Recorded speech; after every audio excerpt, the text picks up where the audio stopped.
Debemos agradecer a las autoridades del Centro de Investigaciones Precolombinas, en la persona de su presidente, la magíster Yanina Aguilar, que nuevamente tengamos la oportunidad con mi colega, la doctora Claudia Forgione, de estar presentes en este coloquio binacional argentino-peruano. Realmente nos sentimos tan a gusto de poder compartir en esta ocasión, en 2023, la verdadera, podríamos decir, alegría de presentar un libro nuestro. ¿No es así, Claudia? Así es, así es. Editamos que publicamos justamente este año, así que están recién estrenados y bueno, y así se los queremos presentar también. Bueno, este es el título de nuestro libro, Espejo de la vida andina, antropología del tejido. Este libro, bueno, fueron varios años en que hemos ido trabajando y haciendo una serie de entrevistas. Pero primero yo quisiera hacer una rápida introducción y vamos a explicar por qué esa introducción, ¿no? Bueno, como sabemos todos, nosotros somos antropólogas, como saben, muchos de ustedes ya lo saben, y en general los antropólogos siempre enunciamos un discurso sobre la alteridad, fundamentalmente, ¿no? Es decir, de alguna forma estamos como magnificando, ¿no?, esa distancia entre los unos y los otros. Pero ya a esta altura, digamos, de la comunicación, de la globalización, aparentemente ya, digamos, que esa existencia parece que no existe, ¿no?, por las conexiones interplanetarias, o planetarias, mejor dicho, transnacionales. Es decir, que cada territorio, cada país, parece como que va perdiendo ese territorio que le era propio, ¿no es cierto?, a través del cual uno se identifica, porque ya hay tantas personas que se han desplazado y ocupan estos distintos territorios que no han sido sus hábitats originales, que van produciendo un mosaico multicultural. Pero, y entonces, así como muy superficialmente solemos decir que la identidad cultural del país va desapareciendo. ¿Qué opinás vos sobre esto, Maricel? ¿Qué pensamos que ocurre realmente cuando hablamos de la aldea global, como decía Friedman, ¿no? Como decía Friedman, exactamente. Bueno, que hemos observado a través de nuestras campañas etnográficas que si bien hay matrices, estructuras de pensamiento que son tan, digamos, o encarnan lo que nos dice eh, López Austin, ese núcleo duro de la cosmovisión, a pesar de lo que vos mencionaste, de esta aldea global, de la gran dinámica de movimientos poblacionales que hay, especialmente en lo que se refiere a nuestro país y muy especialmente al área andina de nuestro noroeste, que es nuestro lugar de trabajo. Sin embargo, digamos, esa gran antropodinamia hace que estas poblaciones, aún en su faz migrante, sigan manteniendo y sigan interactuando en sintonía con ese núcleo duro de la cosmovisión. Y creo que eso es lo que hemos estado observando a través del tiempo, a través de nuestras investigaciones, que esa etnoterritorialidad, aún migrando a las grandes ciudades, se sigue manteniendo, porque siguen interactuando con sus territorios nativos originales. Y qué mejor, si te parece, ocasión propicia, si comentamos cómo se inauguró nuestro caminar por esas urdimbres y tramas. En el caso particular tuyo, ¿cómo comenzó a interesarte el tejido? ¿Recordás esos tiempos, podríamos decir, de apertura, inaugurales? Gracias a Dios todavía puedo recordarlos, ¿no? Mira, en principio tuve en mi casa digamos, todo como una enseñanza de la importancia de lo que significa lo artesanal, por el gusto que tenía, sobre todo mi madre, por todo lo que significaba bordar, tejer, hacer puntillas, y bueno, se dedicó mucho a a ese trabajo también, y era, digamos, muy afecta a mostrarme a mí y enseñarme cómo se hacían esas labores. Lo que pasa es que yo no tengo realmente ninguna aptitud artesanal y lo lamento verdaderamente, a pesar de que en su momento podía hacerlo. Pero cuando llegué al norte, cuando llegamos ya a radicarnos inclusive, aunque mucho antes en nuestros trabajos de campo, cuando todavía éramos estudiantes, había tenido esa relación con tejedores, pero fue ya cuando nos instalamos en la quebrada de Humahuaca, más concretamente en Tilcara, que empecé a conocer más de cerca a los tejedores, sus familias, el lugar donde trabajaban. Y uno de los que realmente, por los que sigo sintiendo un gran, gran afecto, que ya no está entre nosotros, que murió a los 104 años, y que vos también conocés o conociste, Maricel, que es don Calixto Yampa.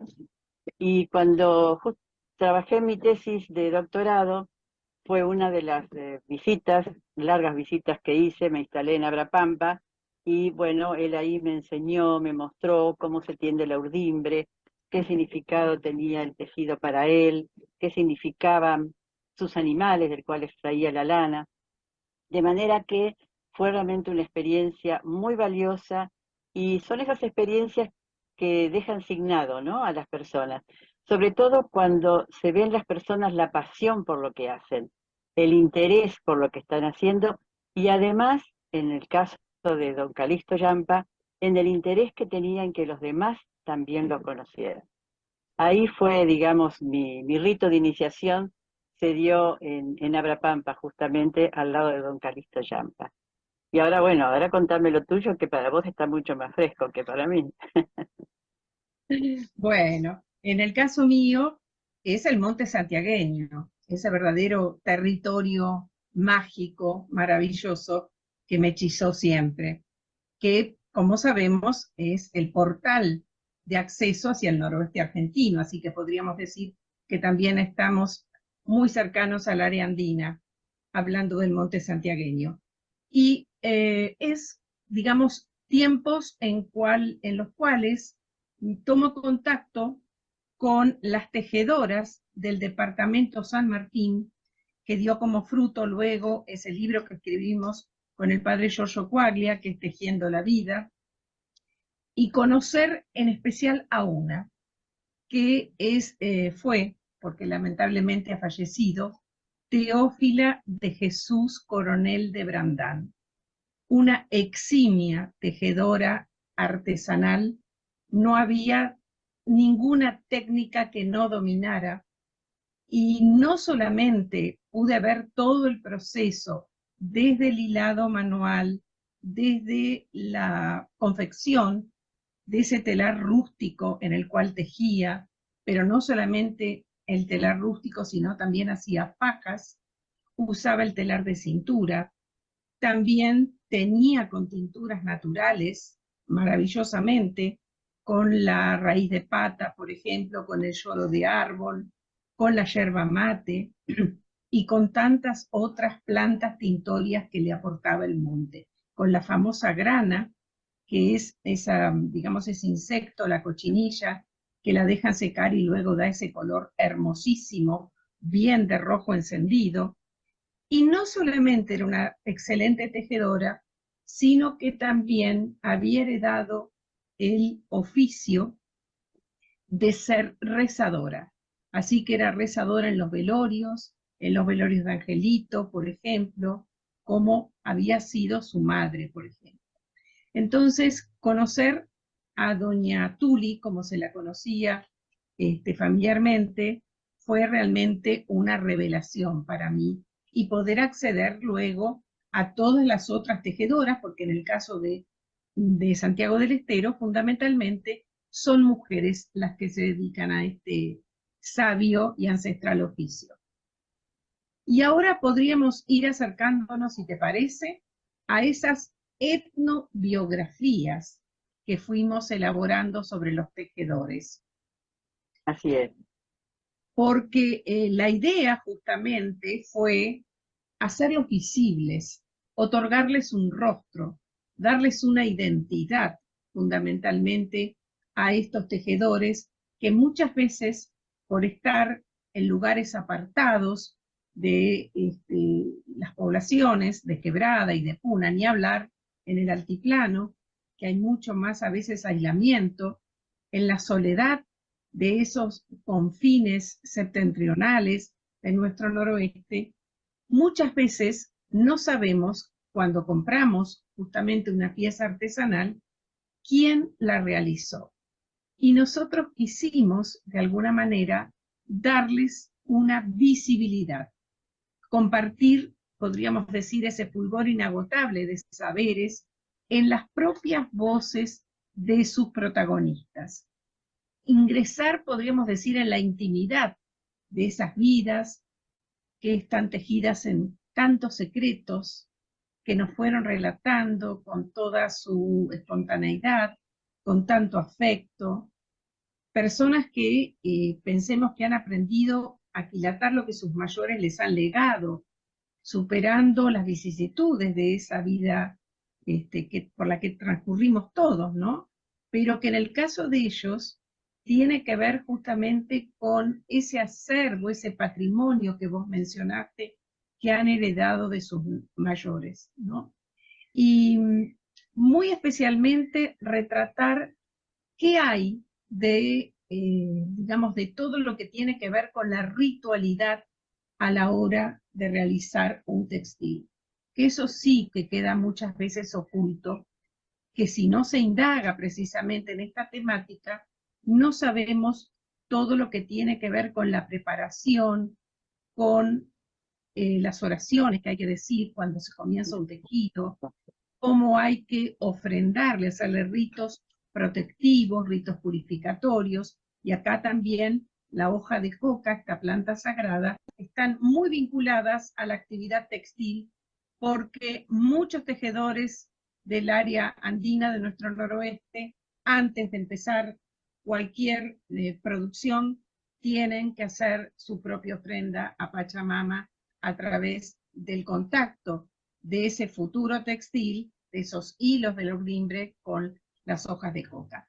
Pero vamos a dar lugar justamente a esas vidas secretas que fuimos develando a través de las entrevistas y de estas etnobiografías. Y en primer caso, están viendo a Ricardo Alancay, cuyo título es La historia de un presagio cumplido. Lamentablemente en 2020 nos dejó producto de la pandemia, y así dice: mi padrino en mi Chucharructo, en lugar de regalarme lo que es más tradicional, un cabrito, un poncho, ofreció entregarme 2 obradores, peine y lisos para que teja. Yo tenía 1 año y este gesto resultaría premonitorio. El telar, si bien me cansa, nunca me aburre. Me preguntan si es un trabajo tejer. Respondo con otra pregunta. Hacer un poncho es algo único para mí. Es un juego tejer. Calculo, pienso cómo va a quedar. Tejer es jugar, transportarme. Me duele la espalda, sí. Me ha pasado que tuve que desarmar un tejido para hacerlo nuevamente, pero nunca pensé en renegar. Cuando estoy descolocado, mal, tejo tapices, no me afecta el tejido. Yo muchísimas veces he llorado frente a mi telar, pero he salido cantando de ahí. Es terapéutico. Trabajo con chicos con capacidades diferentes, por ejemplo, con autistas. Son de carácter fuerte esos chicos. Saben compartir. Los psicólogos se admiran. También tengo alumnos con dificultades visuales. El primer ciego que tuve veía hasta los colores de la ropa. Eso me aterrorizaba. Me siento mejor trabajando con alumnos discapacitados que con normales. Están en otra dimensión, lo asumen, saben que están de noche, pero buscan la luz del día. Maravilloso, realmente, bueno, Ricardo se lo llevó el COVID-19 en agosto del 2020, de manera que se están cumpliendo 3 años, y a él nuestro homenaje, porque ha sido, además de un entrevistado reiterado, entrevistado, ha sido realmente un gran amigo nuestro, como también lo somos de su familia. Bueno, y seguimos entonces con Asunción Arancay. ¿Te parece? Me Aquí está, parece perfecto, Claudia. aquí está nuestra tejedora. Ella tiene un lugar en Facebook que se llama La Luna. Es una mujer muy activa, realmente, a tal punto que durante la pandemia, como nadie compraba tejidos, como no había turismo en la quebrada de Humahuaca, ella vive en Tilcara actualmente, entonces decidió hacer barbijos, unos hermosos barbijos con tela de picote y además con florcitas, que también se han vendido acá en Buenos Aires. Ella nació en Barrancas de Abdón Castro-Tolay, es la hija de Ricardo Lancay, pero no le enseñó su papá, sino su abuela, que en realidad es su bisabuela, aunque ella la designa doña Plácida como su abuela. Ella la vio, la abuela es la que la ayudó a nacer, es su madrina de bautismo, como ella dice, nací un 15 de agosto y el 16 ya me habían bautizado porque mi abuela no me dejó pecar. Hermosa expresión para un niño de un año, de un día. Ella, bueno, después con su familia, su mamá, Ricarda, y su papá, fueron a vivir a Tilcara, y ella ya empezó la escuela y hacía tulmas para venderles a las maestras. Y las tulmas es lo que nosotros solemos llamar, perdónenme que me doy vuelta, pero estoy buscando las tulmas. Estas son las tulmas que ustedes conocen como los pompones, quizá, no sé si se ven. No, ahí, ¿no? Puede ser. Bueno, estas tulmas, ¿por qué nos interesaba mostrárselas? Y ella hizo el ejercicio con Maricel justamente en una de nuestras entrevistas. Ella dice que la tulma, como ustedes sabrán, y si no lo saben, lo comentamos ahora, lo usan fundamentalmente las mujeres casadas porque son las que se trenzan el pelo. Las jóvenes, hasta que se casan, pueden llevar su pelo suelto, pero cuando se casan o cuando antiguamente usaban entonces sus trenzas, trenzadas justamente con las tulmas, con la parte de cuerda, y después quedaban, ¿no es cierto?, lo que llamamos pompones, las tulmas quedaban entonces digamos, adornando el final de las trenzas.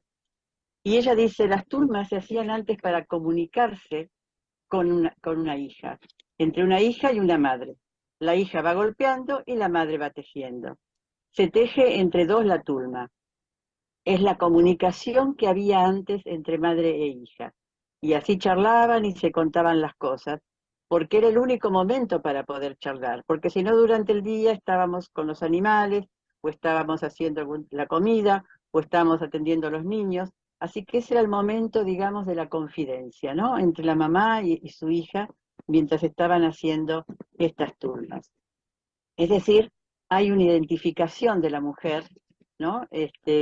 Que señala de alguna manera también a la sociedad en la cual pertenece, porque también los colores tienen que ver con las comunidades en donde se hacen estas tulmas, y por supuesto entonces también indicaba el estado de la mujer, si era casada o si era soltera.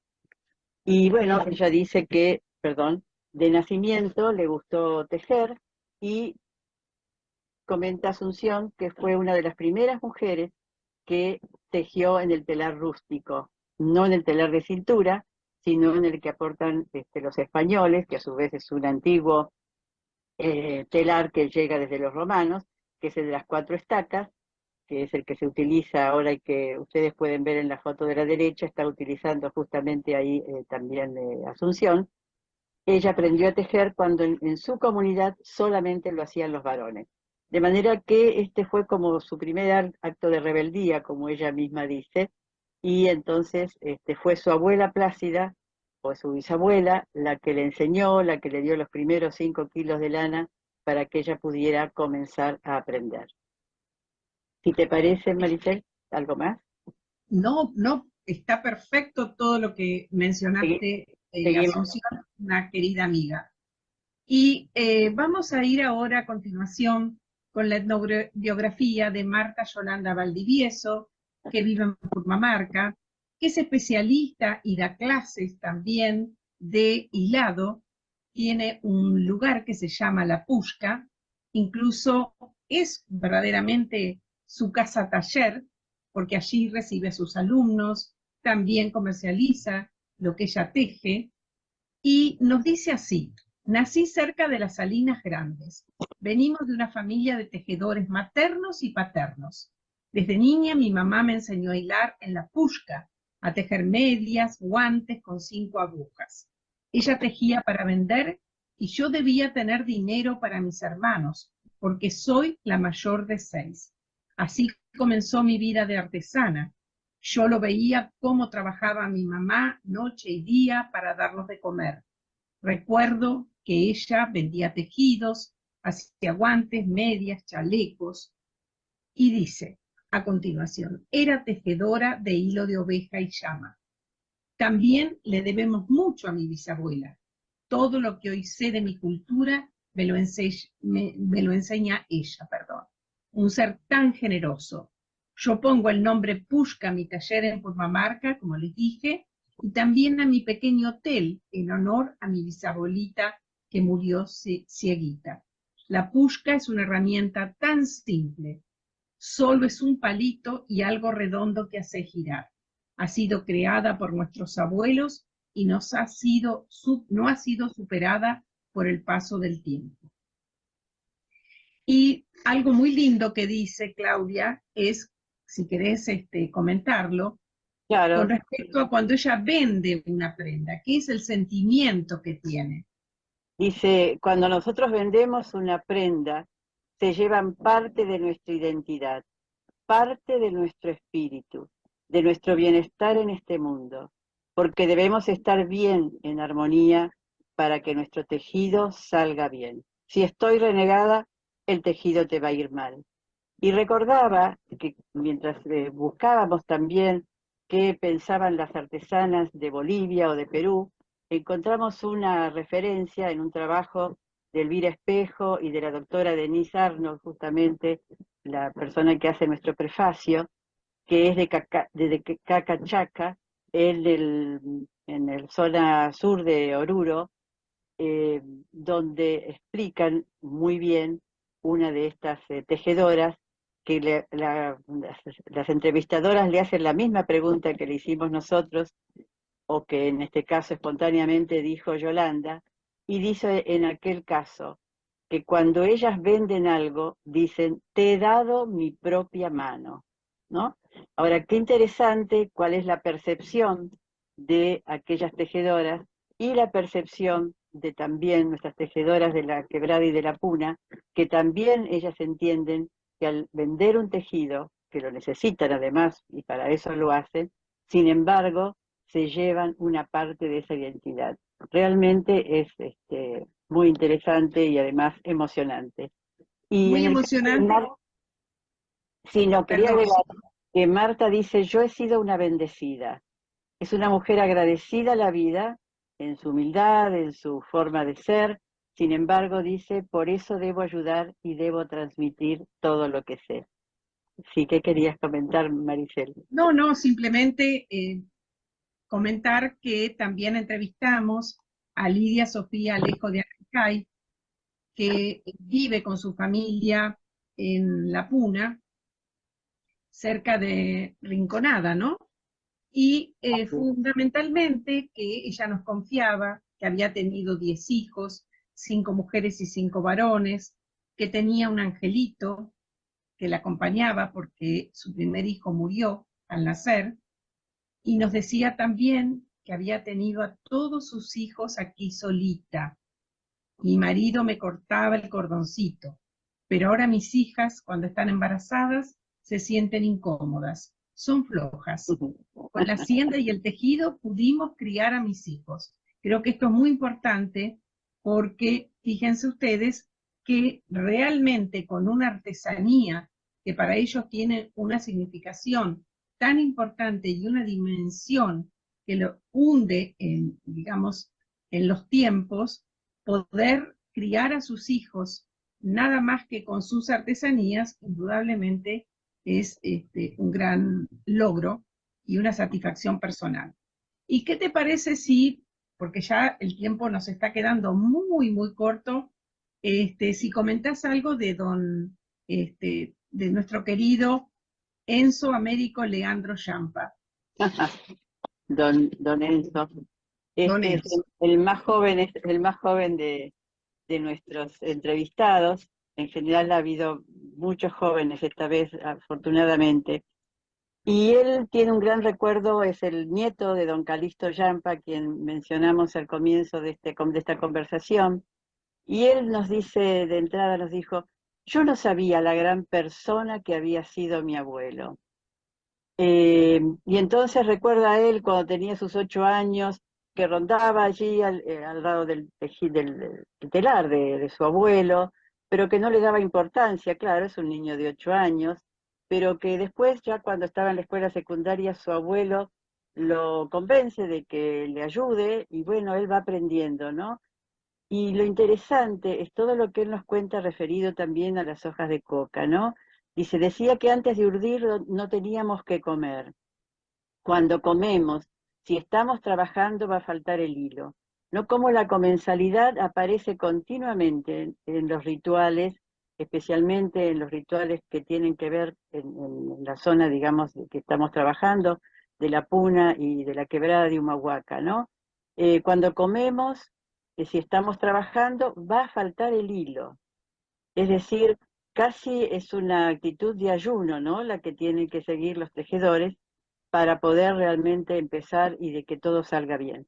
Pero además, él cuenta, mi abuelo chayaba, ¿no? Con cigarro, con alcohol, y la coca la tiraba al viento. ¿Para qué? Para que el viento coquee. Es decir, esto es lo que decíamos al comienzo de nuestra charla, ¿no? Esta globalización de todo lo que está en el entorno que pasa a ser parte, redundantemente dicho, de esa misma cosmovisión, de esa misma realidad de las personas de esta zona, ¿no? Y dice, mi abuelo ha sido una persona que le daba importancia al aire, al sol. Nosotros, en cambio, no le damos importancia a nada, ni a la tierra. Gracias al tejido, y esto es interesante, hemos salido de las crisis económicas, ¿no? Así que bueno, evidentemente esto realmente es muy importante porque en algún momento esto realmente podía ayudar muy bien a las familias. Exactamente.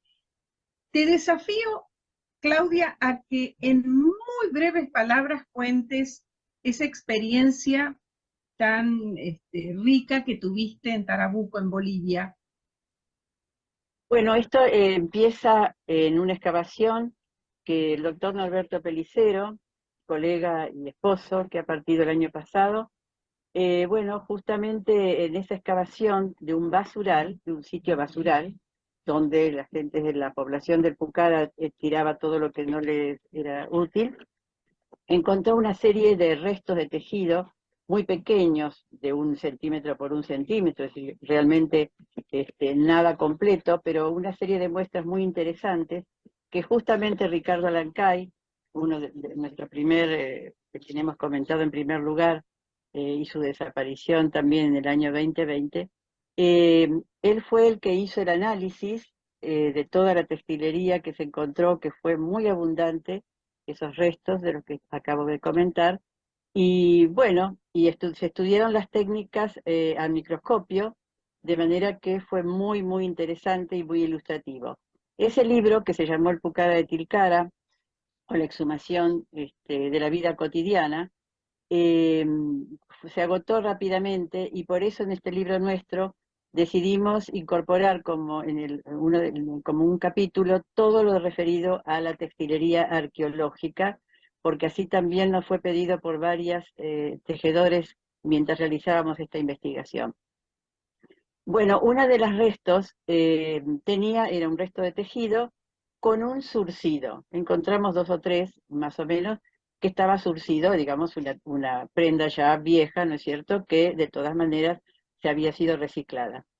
A los pocos meses salimos de viaje, un viaje largo por todo Bolivia, con mi esposo en camioneta y llegamos a Tarabuco, una zona realmente muy interesante por la textilería y también por todos los rituales y las festividades que se hacen allí en Bolivia. Y mientras estábamos en el mercado, ese lugar tan atractivo para cualquier persona y para los antropólogos en especial, me encuentro con este señor con el que después empecé a hablar. Claro, yo hablaba en español y él me miraba atentamente, pero no me contestaba. Afortunadamente pasó una señora que me dice, me parece que no lo entiende, quiere que le haga de traductor. Sí, sí, le digo. Bueno, este señor que es de habla aymara, tenía un chaleco que se puede ver apenas, ¿no es cierto? Un chaleco corto, al igual que los ponchos cortos que se usan en Tarabuco, que usan los hombres en Tarabuco. Y cuando lo vi, realmente casi me largué a llorar, o prácticamente lo hice, porque observé que el mismo surcido que nosotros habíamos encontrado a nivel arqueológico, este señor lo tenía puesto en esa chaqueta de lana y con el mismo surcido que nosotros habíamos visto. Motivo por el cual yo quería hacer una transacción comercial con él para poder llevarme, realmente traerme ese chaleco para la exposición del museo, obviamente no para mí personalmente. Bueno, no quiso, y así que bueno, solamente pudimos sacar una fotografía, en esa época no había celulares ni mucho menos, pero afortunadamente, digamos, pudimos registrarlo. Y realmente esto fue asombroso porque aquel resto de tejido aproximadamente es de los años 1000 y este señor fue entrevistado en el siglo XX, ¿no? A fines del siglo XX. Así que esa fue la historia fantástica que que tuvimos en Tarabuco, en Bolivia. Bueno, y nos queda nada más que el prefacio que nos hizo la doctora Denise Arnold, antropóloga y arquitecta británica que reside en La Paz, en Bolivia, y simplemente decir algunos fragmentos de ese hermoso prólogo que nos dedicó. Lo más bello del libro para mí, aparte del contenido en general y las fotos, es el lenguaje técnico y cotidiano sobre los textiles, que nos brindan en las propias voces de la región, de tal forma que los discursos con los entrevistados se logra algo extraordinario. El resultado para el lector o lectora es la experiencia de estar totalmente inmerso en aquel mundo y de vivir todas sus expresiones cotidianas, a menudo derivadas de las influencias quechuas de siglos atrás. Y como Yapa, al final del libro, para contextualizar lo que ha venido antes en el texto, se presenta una sección arqueológica sobre el pasado textil lejano de esta región, centrado en el sitio basural de Pucara de Tilcara, Denise Arnold. Y con esto creo que hemos presentado nuestro libro, Claudia, y les damos muchas gracias por la atención dispensada.